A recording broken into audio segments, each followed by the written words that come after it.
had 57 seconds of this FA Cup. यार आप लोग कितना हल्ला कर रहे हैं, हम वीडियो नहीं बना पा रहे हैं ना, प्लीज हल्ला मत ना करिए।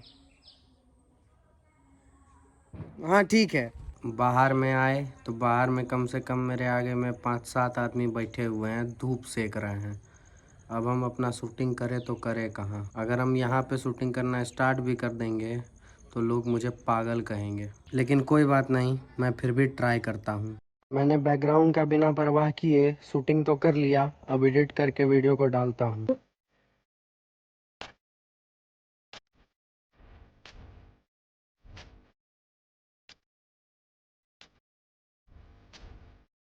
फाइनली 3 घंटे के मेहनत के बाद मैंने रील को कर दिया है अपलोड। हे भगवान, सुबह जब हम भी उठे तो मेरा रील वायरल हो जाए भगवान मेरे।